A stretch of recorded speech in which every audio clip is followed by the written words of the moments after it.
I know we have some consensus as far as where we start at with our training. 3 areas that I'll start at. I'll start teaching a wall touch, I'll teach a box touch, or I'll teach a kettlebell touch. And we'll get into some of the mechanics of that. If I'm starting off with the wall touch, you probably have to come up here so you can see me at the angles. I'll start off with a couple of cues. I'm just an inch from the box. I'll hold my hands up with my arms like I'm Frankenstein.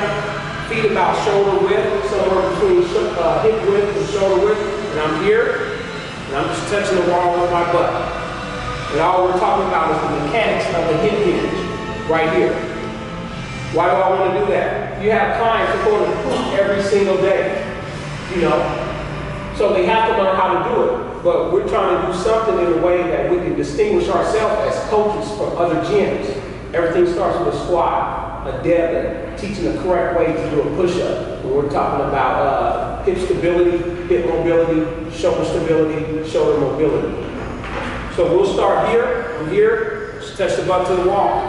Once they do that, I'll come out. I'll come out some more. And we want to get to a point where, what do we call it, our sweet spot, where we get to that maximum range of motion where I can touch that wall, but I maintain a flat back or a neutral spine. Gaze straight ahead. And one thing we're trying to avoid is just this here.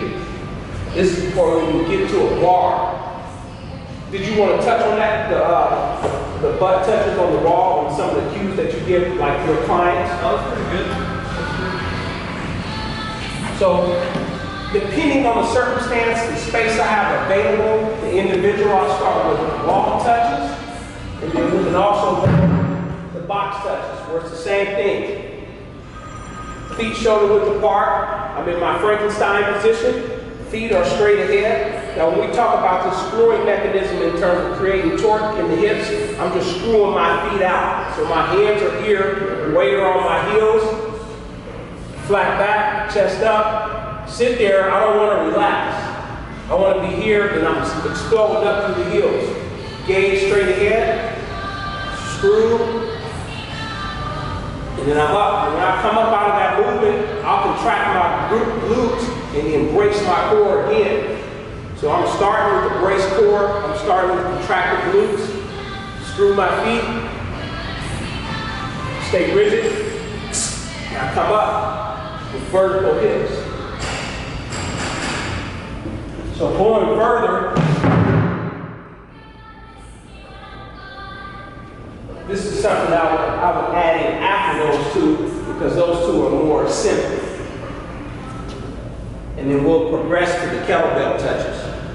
So all I'm looking at is here. You'll have to make sure that I'm not rounding my back, because even I have things I have to work on, or I like to be seen doing it. Again, feet shoulder width apart. I'll put my hands here. I'm going down, still going to screw my feet, but I'm just trying to find this handle. So I'm here, screw the feet, chest up, find that, and come up. Looking at me from the side, did you see me rounding? And that's what you're looking for. Because you'll see them find it, but they'll do this to find it. So you got to get some cues as far as keeping that chest up, keeping the core rigid, and just screwing those feet to create that torque in the hips, bracing the core. And a lot of people, they'll do this. They'll squat down and then try to find it. What you want, like when we were doing the box touches and the wall touches, you want to see that butt go back, where those knees are behind the toes. So I'm here. That position there. And then come up again, contract the glutes, brace the core. Any questions? We're going to look at the push-up today in terms of same mechanism. And again, coming out of this movement, I'm here. So I'm ready to come up. As a cueing mechanism, you want to see vertical shins. Any type of front squat, even when I can sit down here, that's fine on my heels. Challenge yourself, see if you can sit in that position for 10 minutes. But even how do I come up out of this movement? I want to start off coming out of this movement, bring my butt back to get to those vertical shins. And then up. that's not a vertical share, right? So again, as we talk in terms of being coaches, we got to find the best cues to relate to our athletes, to our either athletes or our clients. Are they visual learners? Are they kinesthetic learners? We learn more by listening. Me personally, I like to use all three, so I cover all of those bases.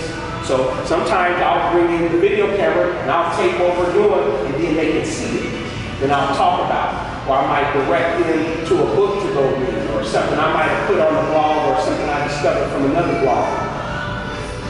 We want to look at